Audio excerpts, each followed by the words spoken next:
Hello and welcome. आज call in day है, सब कह दें ज़रा हटके। हमारे नंबर्स हैं 02132330923, 0928 और 0930। आज आपका दिन होता है, आप ही की बात करनी होती है। सारे हफ्ते हम आपको खबरें सुनाते हैं, ये वो दिन है सुनाएंगे जब आज आप हमें सुनाएं और खुल के सुनाएं। वैसे ये सब कह दो जरा हटके, बड़ी सही लाइन है। बस यार ये देखो आपके और मुझे हैरत है कि आपको मतलब इतने नंबर याद हैं। कामरान साहब है नवाब शाह से। अच्छा, कामरान साहब हैं नवाब शाह से, उनसे पहले बात सुन लेते हैं। जी कामरान भाई। सर मैं आपको एक बुरी खबर सुनाना चाहता हूँ जी प्रोग्राम के शुरू में कि गुज़िश्ता 6 माह से डॉन न्यूज की नशरियात नवाबशाह में बंद है और बारहा मैं कॉल करके बताता रहा हूं, लेकिन अभी तक कोई भी एक्शन नहीं लिया गया आपके इन्हीं नंबर्स पे जी। और दूसरा ये है कि अगर वुसत साहब मौजूदा दौर में पैमरा के चेयरमैन होते तो वो मौजूदा सूरत हाल में क्या एक्शन लेते? ओके, पहली बात तो ये डिस्ट्रीब्यूशन वालों को आगाह कर देना चाहिए। ये जो मुफ्त में आप मुझे खुश करते रहते हैं ना, मैं इसका कायल नहीं हूँ। पहले आप मुझे पैमरा का चेयरमैन बनाए, फिर मैं देखूंगा कि क्या करना है। फिर बोलेंगे। ये फर्ज वो कह रहे हैं कि पहले मैं इस तरह के धोखे बहुत काजों में, अगर आप इस मुल्क के वजीर आजम होते, अगर सदर होते, यार नहीं होते यार। जब तक ये पैमरा का चेयरमैन नहीं बनेंगे ये बोलेंगे नहीं, है ना? और ऐसा ही चलता है और ऐसा ही चलेगा। चेयरमैन जो है नहीं बोलते, उनके फैसले बोलते हैं। क्या बात है। तो आपने सुन लिया होगा कामरान साहब। मोहम्मद आमिर साहब हैं कराची से, उनकी भी बात सुन लेते हैं। जी भाई। जी अस्सलाम वालेकुम। सबसे पहले तो एक मेरा फॉलो अप था, जैसे खोड़ो साहब ने भी कहा था कि एक दिन आपको रखना चाहिए फॉलो अप के लिए। लाहौर में एक मोहतरमा का कत्ल हुआ था, किसी एमपीए से रिलेटेड था, तो उसका फॉलो अप चाहिए था। और दूसरी मेरी गुजारिश ये थी कि अभी पिछले दिनों कराची में बहुत बारिश हुई है, 2-3 दिन पहले। तो मैं शारा फैसल से आ रहा था, मुझे 2 जगह बहुत ज्यादा तज़ीक महसूस हुई, जबकि कुछ प्राइवेट गार्ड्स होते हैं जो वीआईपीज के साथ जा रहे होते हैं और कुछ सरकारी गार्ड्स भी होते हैं। आप समझ गए होंगे मेरा इशारा। उनका आम पब्लिक से पीछे हटो, दफा हो, मतलब इस तरह की बातें। बस सिर्फ मुझे इसका ताल्लुक बारिश से नहीं है। पहली बात तो ये है, ये जब सड़क खुश्क होती है तब भी वो जहाँ 120 की स्पीड तो कहीं भी खैर अलाउ नहीं होती शहर में। ज्यादा कितनी होती है? 80 होती है ना। हाँ, अलाउ तो डिस्प्ले ऑफ वेपन्स भी नहीं है, लेकिन जो लोग छोड़ दो 80 से तो इनका गार्ड्स का सफर शुरू होता है और 120 तक ये जाते हैं। ये हैरेस करते हैं, फुल लाइट्स मारते हैं, ये गाड़ियों को साइड मारते हुए जाते हैं, ये बंदूकें तानते हैं, ये गालियां देते हैं। और जब वो जो वीआईपी जो कि अंदर फिरौन बन के बैठा होता है, अगर उससे 1-2 दफ़ा मैंने अलग से बात की उनसे कि साहब ये क्या होता, अच्छा ऐसा होता है, मुझे तो पता ही नहीं था यार। हाँ यार, डेफिनेटली। तो गार्ड्स पे इतनी हेवी विंडोज में से वैसे भी नहीं नजर आता, नहीं आता, फिर उस पे गुस्सा आता है कि क्या चीज है। नहीं देखिए सर, एक तो खिड़कियां टिंटेड है, ऊपर से उनके दिमाग टिंटेड है। ठीक है ना, खिड़कियां टिंटेड है, दिमाग टिंटेड है। नहीं वो उन्होंने तो जब फिरौन कह दिया तो ऑब्वियसली बात खत्म हो गया। गजनफर साहब हैं हैदराबाद से, उनसे बात करते हैं। जी भाई। मुबश्शिर जैदी साहब, जरार कोड़ो साहब और वसतुल्लाह खाना साहब, आपको तीनों को मेरा सलाम हो। और मुबश्शिर भाई से मैं उस दिन से बात करना चाह रहा था जब 13 जनवरी को ट्रांसमिशन देखी थी और आपकी बर्थडे थी। जी। और उसी दिन मेरी भी बर्थडे थी, तो लिहाजा हैप्पी बिलेटेड बर्थडे। आपको भी हैप्पी बिलेटेड बर्थडे मेरे भाई। आपको जिंदगी में ज्यादा कामयाबी मिली। हाँ, मुझसे तो अच्छा, मेरा एक ये है कि जो हम नेगेटिविटी बहुत दिखाते हैं अपने टीवी चैनल्स पे। अच्छा, अभी वसतुल्लाह खान भाई भी आए हुए थे हैदराबाद लाहौती मेले में, उनसे मुलाकात भी हुई थी। और उसके बाद अभी एक टंडो जाम यूनिवर्सिटी से एग्रीकल्चर यूनिवर्सिटी में भी उन्हीं दिनों में लाइव स्टॉक और डेयरी पे एक एग्जीबिशन लगा हुआ था। वो हमारी मीडिया ने उतना हाईलाइट नहीं किया जितना करना चाहिए। वो सिर्फ हम लोग पूरे कौम जो है नेगेटिविटी की तरफ बढ़ी हुई है। कोई पॉजिटिविटी की चीजें यहाँ हमारा प्रिंट मीडिया, यहाँ हमारा इलेक्ट्रॉनिक मीडिया शो नहीं करता। तो मेरी यही रिक्वेस्ट है हमारे मीडिया से कि कुछ जो पॉजिटिविटी थोड़े बहुत छोटे शहरों में होती है उसको as much as they can highlight वो हाईलाइट करना चाहिए। बात बिल्कुल सही है। इसमें ना एक छोटी सी बात ये होती है कि बुरी खबर जो होती है ना वो आपको ढूंढ लेती है, अच्छी खबरें आपको ढूंढनी पड़ती हैं। और पॉजिटिविटी में भी यही है। देखिए, अगर किसी पे कोई तशद्दुद का केस हुआ, कोई कत्ल हुआ, वो खबर तो हर जगह फैल जाती है, आप उसको ऑटोमेटिकली कवर करेंगे। लेकिन अगर इस तरह कोई एग्जीबिशन है, कोई ऐसी WHO की जो WHO की, मैं उसकी डिटेल्स मैं सामने निकालना, अगर आपके पास डिटेल्स हैं तो बयान कर अभी निकाल लेते हैं। मुझे बस एक सेकंड मिसाल दे रहा था कि ये कितनी अच्छी खबर है, लेकिन मीडिया पे कितनी चली। यार कल भी हमने इस पे बात करनी थी, लेकिन फिर अनफॉर्चुनेटली और खबरें ज्यादा आ जाती हैं, अनफॉर्चुनेटली खबरें ज्यादा आ जाती हैं। बावलपुर से एक कॉलर हैं जी भाई, सलीम खान साहब। जी भाई सलीम, अस्सलाम वालेकुम सर। वालेकुम सलाम सर, मैंने 8,000 अरब रुपए का टैक्स सिस्टम बनाया पाकिस्तान का 8% GST के साथ। 8,000 अरब का, ओके 8%। ये सबको मैंने भिजवा दिया है, इसाकदार साहब के पास पहुंच गया है, तमाम अपोजिशन लीडर्स के पास पहुंच गया है, लेकिन सबने इसको अंडर कार्पेट कर दिया। आप भाई इकोनॉमिस्ट हैं, कौन है, जरा तारुफ? जी असल में मैं टीचर हूँ, ट्यूशन पढ़ाता हूँ, फर्स्ट ईयर के, सेकंड ईयर के, फिजिक्स केमिस्ट्री पढ़ाता हूँ। इकोनॉमिक्स में मैंने BA किया हुआ है, ग्रेजुएशन। तो आपने बेसिकली उस 1% को जो है वो 20 करोड़ के साथ मल्टीप्लाई करके कोई इक्वेशन की है?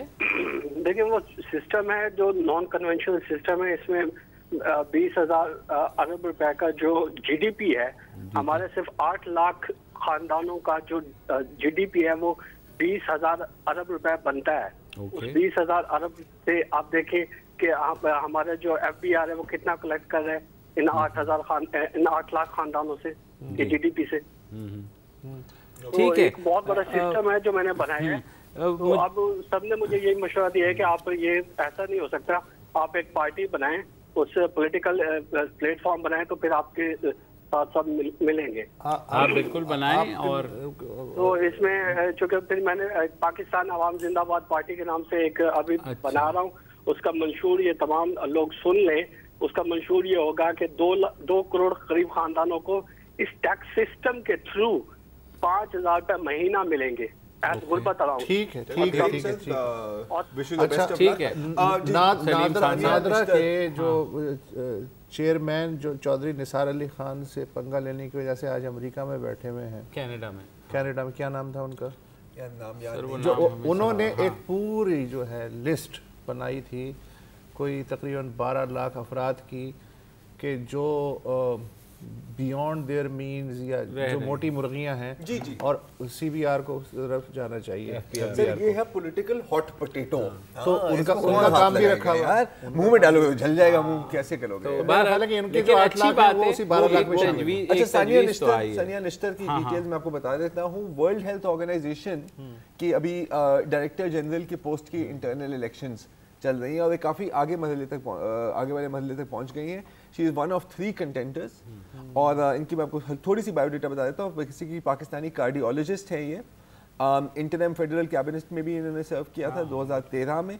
पेशावर में पैदाइश हुई थी, खैबर मेडिकल कॉलेज, फिर college of physicians and surgeons of Pakistan, और फिर पिम्स में as a cardiologist and so on and so forth. तो बहुत फख्र की बात है। एंड सुनने में आ रहा है कि काफी वोट्स उनको जो वोट्स मिल रहे हैं वो बाकी कैंडिडेट से ज्यादा है। में फाइनल इलेक्शन होगा। अच्छा, निश्तर इनका नाम है और पेशावर में पैदा हुई है। मुझे लगता है सरदार, मुझे भी मैं ये कहना कि उनके खानदान से हैं, मुझे शायद। बहरहाल सरमद साहब हैं लिया से। जी भाई, जी सरमद साहब। अच्छा, रब नवाज साहब हैं राजनपुर से। जी भाई। जी सर, अल्हम्दुलिल्लाह सर, कैसे हैं सर? ठीक है सर, आप सुनाएं।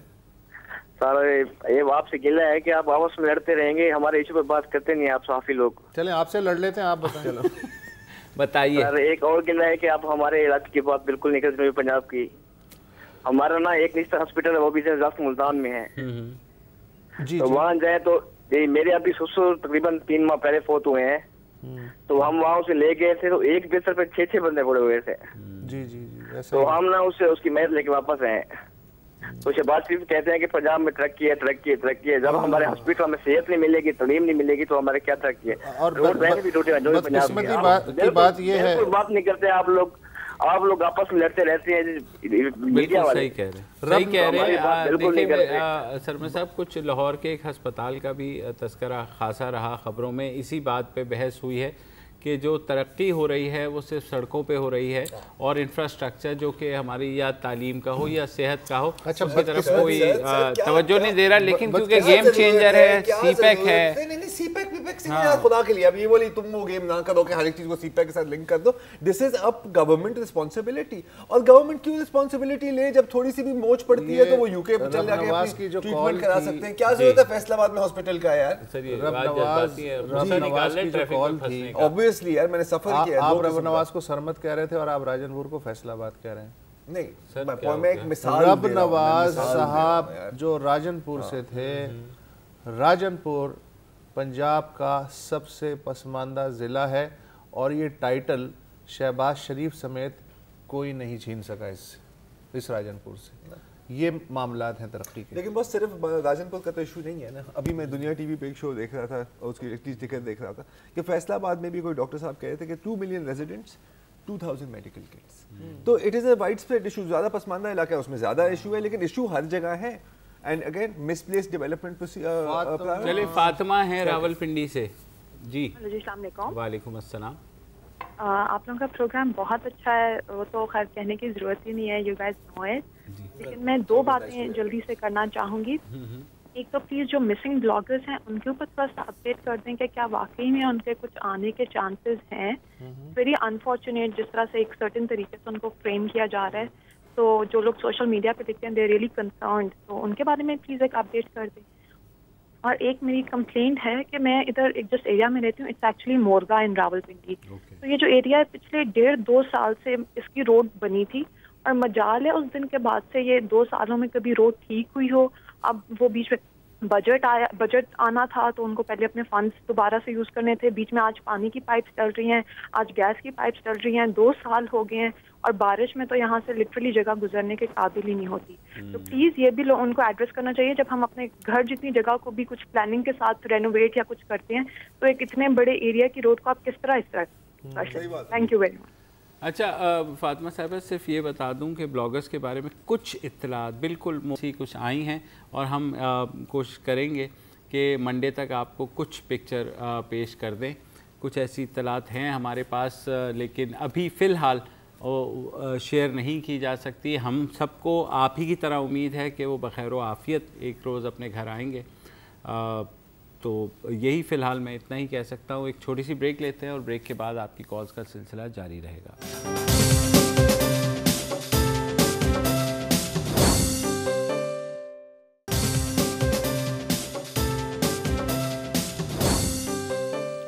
Welcome back. कॉलर्स डे है। शब्बीर अहमद साहब हैं डेरा मुराद जमाली से, उनकी बात सुनते हैं। जी शब्बीर भाई। अस्सलाम वालेकुम सर व रहमतुल्लाह व बरकातहू सर। वालेकुम अस्सलाम व रहमतुल्लाह व बरकातहू। सर सबसे पहले आपको मेरा सलाम और वसतुल्लाह भाई को सलाम हो और ज़रार खोड़ो साहब को मेरा सलाम है। वालेकुम। ठीक है सर। सर क्या हाल वाले खैरियत से हो तीनों? बिल्कुल ठीक ठाक सब सेट है सर। आप सुनाएं। सौदा भी ले आए सर, आप बताएं। मैं तो पूरे 2 घंटे ट्रैफिक में फंस गया हूं यार। खान साहब थोड़ा परेशान थे। मैं ये इस बात का इंतजार कर रहा हूँ कि आप कब सवाल करेंगे। सर मेरा सवाल ये है कि पानामा लीक्स कब पहुंचेगा, कब इसका ये फैसला होगा? हाँ, अच्छा पानामा लीक्स जो है उम्मीद यही है कि अगले हफ्ते ये निमट जाए जुमे तक। लेकिन क्योंकि नई नई चीज़ें आ रही है, आज भी वो वफाकी वज़ीर ख़जाना इसहाक डार साहब का एक पुराना वो जो मनी लॉन्ड्रिंग का वो कन्फेशन है वो अदालत में पेश कर दिया गया, जिस पे उन्होंने कहा लाश की तरह तैरता ही रहता है। वो ऐसे कोई तो ये कन्फेशन तो अदालत ने पूछा ये क्या है, तो उनके वकील ने कहा कि ये जो है अंडर ड्यूरेस लिया गया। आपको पता है अंडर ड्यूरेस कितनी दफ़ा बेचारे बताएंगे अंडर ड्यूरेस। भाई पानामा तो एंकरों की रोजी रोटी लगी हुई है और आप देखते हैं कि पानामा ना हो तो फिर क्या हो। तो कहते हैं 10 साल चले पानामा। लेकिन ये कि होपफुली यही है कि अगले हफ्ते के आखिर तक जो है कुछ ना कुछ इसमें फैसला होने की। आप दिसंबर में भी यही कह रहे थे। जी सर, ये भी वही तो उन्होंने ये अंडर ड्यूरेस बोल रहे थे बॉस। अंडर ड्यूरेस बोल। हारून साहब हैं कालाम से, उनकी बात सुन लेते हैं। जी भाई। जी अस्सलाम वालेकुम। वालेकुम सलाम। जी मैं हारून बोल रहा हूँ कलाम से। जी मैं सिर्फ ये बात करनी थी कि 2010 में सैलाब आई थी और कलाम रोड बिल्कुल बह गया था। आज 7 साल हो गए हैं, कोई वहाँ पे रोड नहीं बना। 34-35 किलोमीटर है और बिल्कुल मतलब 2-3 घंटे लगते हैं। हमारे लोग बीमार होते हैं, कोई होता बहुत मसला है। हम सुन रहे हैं कि पूरे पाकिस्तान में रोड बन रहे हैं, हर जगह पे लाहौर में बन रहे हैं, हमने कहा कि यहाँ भी बनेगा। केपी में जब ये नई गवर्नमेंट आई है इमरान खान साहब की, तो हम बड़े खुश थे कि जी वो उन्होंने आके कुछ चेंज लाएंगे, लेकिन कोई भी चेंज नहीं है, उसी तरह है। इवन ये कि वो रोड तो छोड़े, ये सिर्फ कहते हैं कि जी ये NHA के पास है ना, ये हमारे पास फेडरल गवर्नमेंट के पास है, लेकिन वहाँ की जो लोकल रोड है ना, लोकल गलियां हैं, इवन ये कि 15-16 साल हो गए, आज तक 16 साल में एक कोई गली नहीं बनी। वहाँ के MPA MA कोई भी नहीं, PTI काफी वहाँ पे, लेकिन कुछ हमारी रिक्वेस्ट है जी कि ये रोड अगर हमारे लिए बन ले तो जी बिल्कुल। और अगर मुझे नहीं पता कि मकामी सतह पर जो हुकूमतें हैं वो वहाँ पर किस हद तक हैं, तो आप अपने MPA से भी ये सवाल पूछें। हम भी इस प्लेटफॉर्म के तवज्जुह से रिक्वेस्ट कर सकते हैं खैबर पख्तूनख्वा गवर्नमेंट से कि जनाब ये इस चीज़ को देखें, कालाम की जो सड़क क्यों नहीं बन रही है, क्या देखिए यार ये कितनी अफसोस की बात है कि अब देखिए जाहिर है कि अगर इतना लंबा पुराना मसला है तो जाहिर है कि अपने मुकामी लीडरशिप, सियासी लीडरशिप के साथ कांटेक्ट तो किया होगा ना यार, तो आखिरकार थक टूट के हमारे से पूछ। शर्मनाक बात एक और है, वो ये है कि इस सीजन में तकरीबन 20 लाख सयाह गए स्वात और 20 लाख टूरिस्ट स्वात गए, उनमें से कम 5 लाख कालाम तक भी गए होंगे। बिल्कुल गए होंगे। इसका मतलब ये है कि कम से कम 6-7 करोड़ रुपए की तो आमदनी हुई होगी, ज़्यादा ही। अच्छा उसमें से सड़क बना देते, कुछ तो शर्म करते। अच्छा अगर बना दे हाँ, तो आपकी फ्यूचर आमदनी डबल हो जाएगी। हाँ, ये भी है ना सर। मुझे नहीं मेरे ख्याल में बदकिस्मती ये कालाम वालों की कि वो CPEC में नहीं आ रही सड़क, तो पहले वो वाली बन जाए। लाहौर से कॉलेज ही बन गया है। लाहौर से अयूब साहब हैं जी, अयूब भाई, अयूब साहब जी जनाब, अस्सलाम वालेकुम। वालेकुम सलाम। मतलब मैं चूँकि ज़्यादा TV नहीं देखता जी, और आप लोगों का सिर्फ प्रोग्राम देखता हूँ, बड़ी मेहरबानी। सिर्फ एक आपका प्रोग्राम देखता हूँ या खबरें सुनता हूँ, लेकिन मुझे आप लोगों में भी वही चीज़ नज़र आती है जो खबरों में नज़र आती, यानी वो एक पनामा लीग, ये तो मेरे ख्याल पजामा 50 पिछले 1 महीने से चल रहा है, बल्कि पूरे जो है 1 महीना हो गया है। अब सुप्रीम कोर्ट के पास और कोई काम नहीं है, तो उनको चाहिए एक सुप्रीम कोर्ट और बना दें जी, ताकि वो उसको सुनते रहें और बाकी जो। अयूब भाई, सुप्रीम कोर्ट ने तो बहुत रेजिस्ट किया, उन्होंने कहा कि ये सियासतदान इस मसले को कहीं और सॉल्व कर लें, पार्लियामेंट में सॉल्व कर लें, कहीं और कर लें, लेकिन प्राइम मिनिस्टर भी लेटर वहाँ भिजवा रहे थे, अपोजिशन ने भी वहाँ पटिशन्स दायर कर दी, तो सुप्रीम कोर्ट को तो लाया गया इस सारे उसमें कि ताकि 3-6 महीने इस चक्कर में निकल जाएं, फिर आगे वो जो इसके ऊपर सियासत हो सके। सॉरी टू से, लेकिन ये जो मसला सियासतदान बजाय वो करने के हर चीज़ जो अदालत में ले आते हैं, तो वो जाहिर है उससे दूसरे केसेस भी इफेक्ट मतलब खबरों में भी आप वही कर रहे होते हैं। तो मेरे भाई हमने बड़ी कोशिश की है कि हम पैनामा को मैक्सिमम अवॉइड करें, लेकिन जैसे आपने कहा कि पजामा है, तो अगर हफ्ते में एक दफ़ा हम पजामा पहन लें तो इसमें कोई हर्ज तो नहीं है ना बस। हाँ, साजिद अली साहब हैं एबटाबाद से। जी साजिद भाई। अस्सलाम वालेकुम सर। वालेकुम अस्सलाम। सर खैरियत हैं आप? ठीक ठाक? बिल्कुल ठीक। ये वसूतुल्लाह खान साहब को मैं सलाम कहना चाहता हूँ। वालेकुम सलाम। इनका प्रोग्राम BBC पे मैं सुनता था, बात से बात इनका कालम चल रहा था, तो मैं उनसे रिस्पेक्ट इनका मैं फैन हूँ। Thank you. तो मैं अपनी एक पर्सनल अपील करना चाहता हूँ, आप काइंडली अगर मुझे। जी करिए। मेरे वालिद साहब हैं, उनको हार्ट अटैक हुआ है कोई 1 महीना पहले। ओके।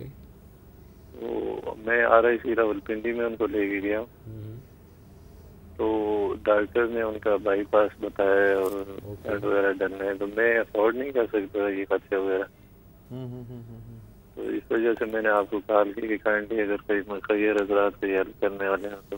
ठीक है, आप अपना कोई नंबर बताना चाहें तो बता दें। जी ये मेरा नंबर है 0311 और 0311 जी 13 39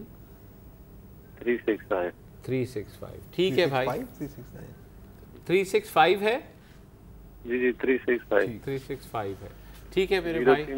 0311 13 39 365। ठीक है जी 365। तो बिल्कुल अल्लाह आपके वालिद साहब को सेहत दे। देखें अब नंबर एक दफा सुनाते हैं, अगर कोई कुछ करना चाहे तस्दीक करने के बाद हम ट्विटर पे भी डाल लेंगे इस चीज़ को, ताकि लोगों को जो जिसे रब्ता करना हो, जिसने रब्ता हो वो कर ले। तो इस वक्त जो है न्यूज़ अपडेट्स का वक्त है, उसके बाद वापस आएंगे और आपकी कॉल्स का सिलसिला जारी रहेगा।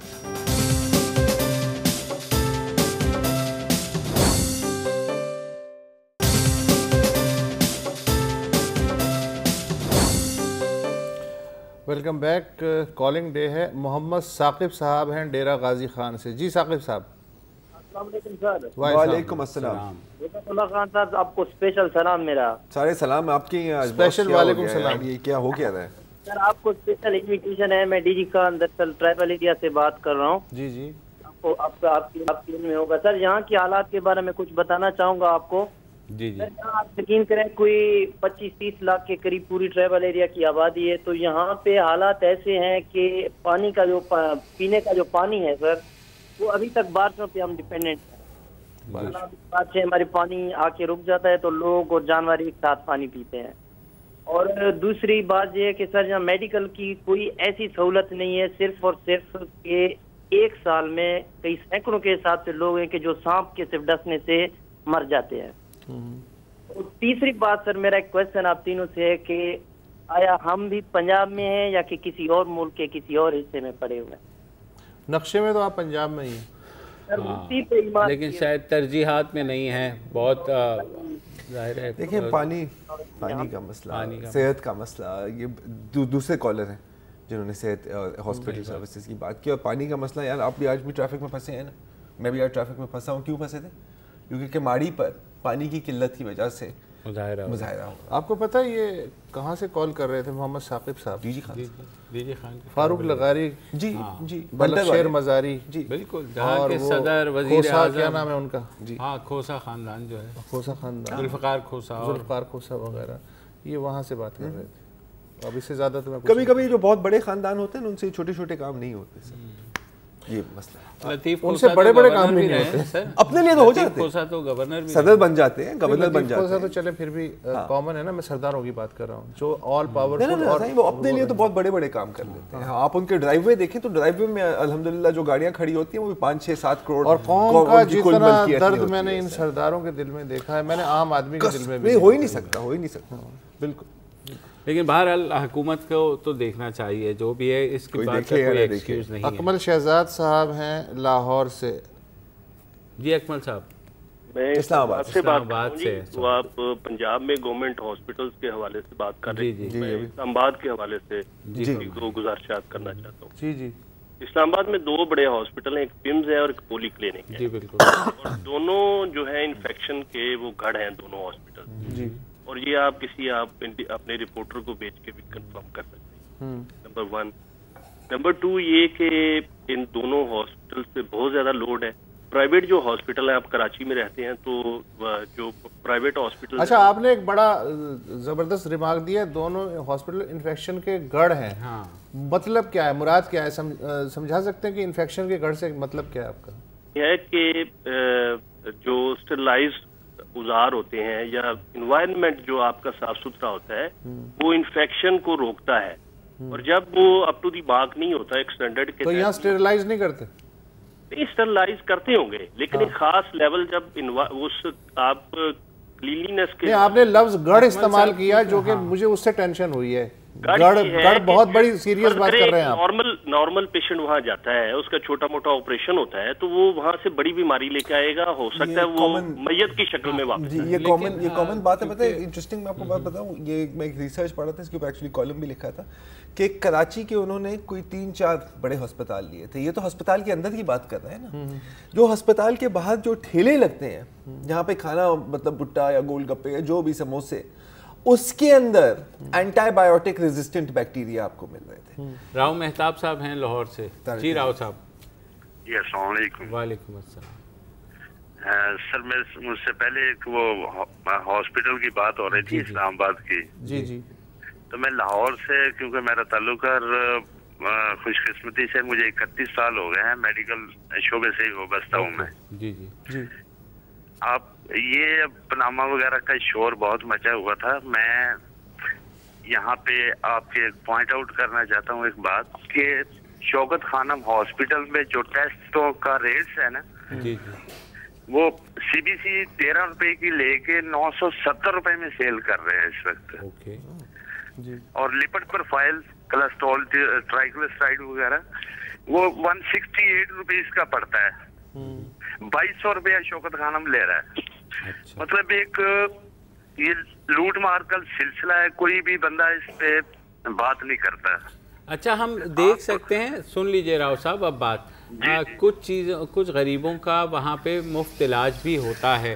तो सर 10% अगर 80 इनके कलेक्शन सेंटर है जी, उसमें से एक भी अगर पॉइंट आउट कर देना कि एक भी किसी गरीब का इलाज हुआ है और एक उसकी कलेक्शन सेंटर की 2.5-3 लाख रुपया सेल है जी, आप अंदाजा करें कि मैं तो, क्योंकि हमारे तो शागिर्द वहाँ पे काम करते हैं जी, और मेरा ख्याल है कि तो, कोई 10-15 सर एक छोटी सी बात करूं कि शौकत खानम से कोई खास मोहब्बत है, मतलब को बाकी भी तो वो होंगे ना सर, क्योंकि अगर आपने ब्लड टेस्ट कराना है हमारे हॉस्पिटल में CBC 50 रुपए में करते हैं हम। ओके, तो आप अपने हॉस्पिटल का नाम बता दें ताकि लोग फिर आइंदा वहाँ से करा लें।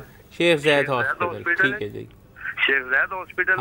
आप एक टेस्ट नहीं है, ठीक है, ये हजारों टेस्ट हैं कि जो लूट मार कर सिलसिला एक शुरू किया हुआ है, और यहाँ पे लोगों को वो कहते हैं जी ये फ्री खराती हॉस्पिटल है, और जबकि वहाँ पे एक भी पेशेंट का जो है ना 80 कलेक्शन सेंटर की बात कर रहा हूँ मैं जी जी, जिनमें एक कलेक्शन सेंटर की सेल जो है ना जी वो 2.5 से 3 लाख रुपया डेली की है, ठीक है, और एक भी पेशेंट का आज तक जब से ये बने हैं 80 कलेक्शन सेंटर। राव साहब वैसे वो कैंसर हॉस्पिटल है कि स्पेशलाइज्ड उसमें है, तो मुझे नहीं पता, ये चीज़ मैं वेरीफाई भी करा सकता हूँ, कहीं से भी हो सकता है ना sir CBC।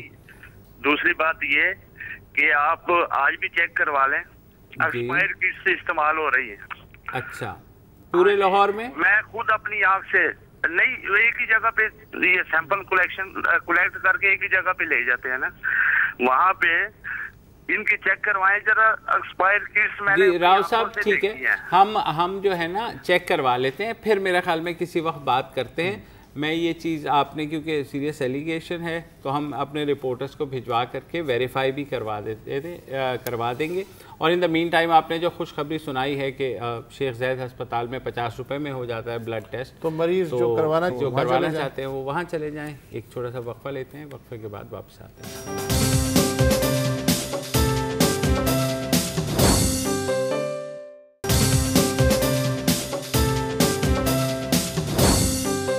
And welcome back, और हमारे साथ लाइन पर हैं अजहर सुल्तान साहब लाहौर से। अस्सलाम वालेकुम जी। अस्सलाम वालेकुम सर। वालेकुम अस्सलाम सर। सारी टीम को मेरी तरफ से बहुत बहुत मुबारक सर। मैं ना आपको प्रोग्राम को बहुत सरमाया समझता हूँ इस कौम के लिए। बहुत जैसे जो लोग हैं बड़े बगैर किसी रेटिंग की रेस में और बगैर जज्बाती गुफ्तगू के आप पूरी कौम की रहनुमाई करते हैं। सर मैं सिर्फ ये आपसे अगर पूछना चाह रहा हूँ जी कि अब जैसे पीछे ट्रांसपेरेंसी हमारी जो है पाकिस्तान की बड़ी बेहतर हुई है, इसी तरह ये जो स्टॉक एक्सचेंज की जो सूरत हाल है वो बहुत पॉजिटिव साइन है। तो इस सारे ये जो पनामा केस है ये सारी चीजें पॉजिटिव चीजों को हड़प कर रहा है, तो इससे क्या ख्याल है कि मुल्क का नुकसान नहीं हो रहा? ये मायूसी फैल रही है, ऐसे लगता है जो टीके ऑन करते हैं रात को, पता नहीं कितनी लूटमार मची हुई है इस मुल्क में, क्या हो रहा है, कोई बड़ा काम नहीं कर रहा, लेकिन एक्चुअल ऐसा नहीं है। मैं भी एक छोटा सा बिजनेस करता हूँ, मतलब 6-7 मुल्कों में हमारा बिजनेस है।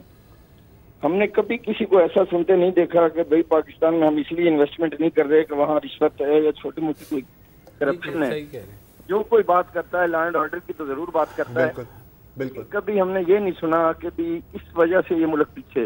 अजहर साहब तो इसका मतलब है कि फिर तो खासी इन्वेस्टमेंट आ जानी चाहिए थी ना, अगर ये ना होता। देखें हमारे टॉक शोज जो ज़्यादातर उर्दू में होते हैं तो बाहर के लोग इतना नहीं देखते, लेकिन जो हमारी अनफॉर्चुनेट यानी बदकिस्मती से अभी तक जो है फॉरेन डायरेक्ट इन्वेस्टमेंट हमारी बहुत कम है।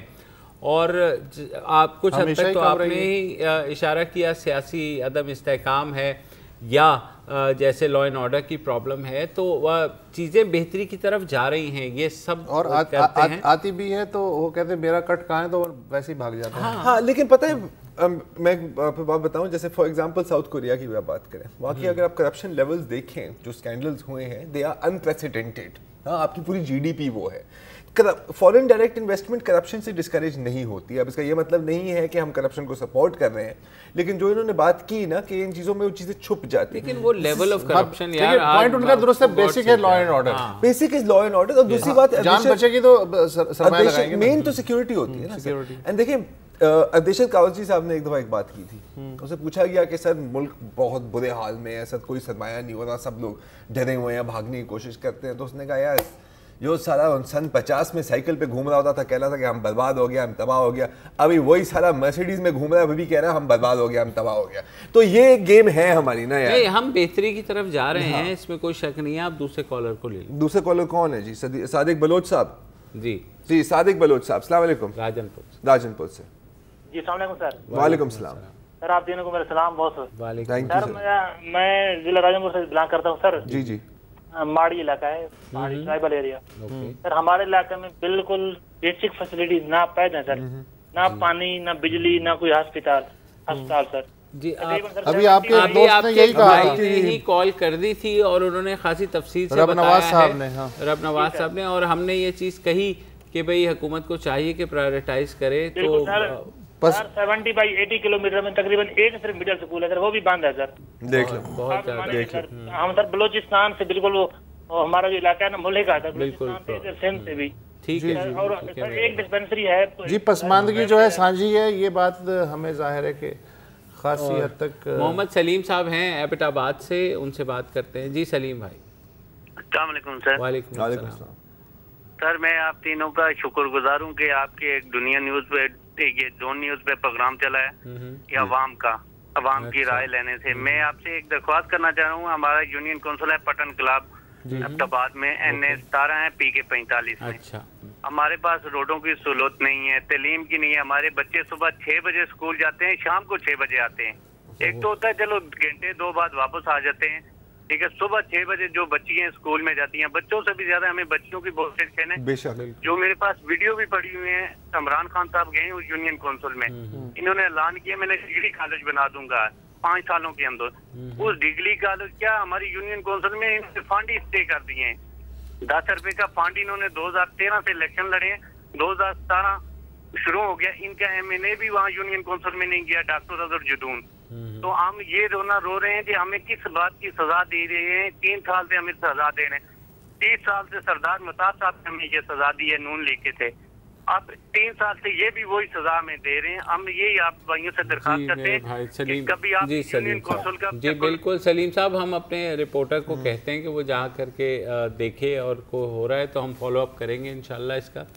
फ़िलहाल इस हफ़्ते के लिए इतना ही। आपकी बहुत शुक्रिया, आपकी आरा बहुत हमें हेल्प करती हैं, हमें अगले हफ्ते के प्रोग्राम से डिटरमिन करने के लिए भी हमारे सोचों के नए दर भी खुलते हैं।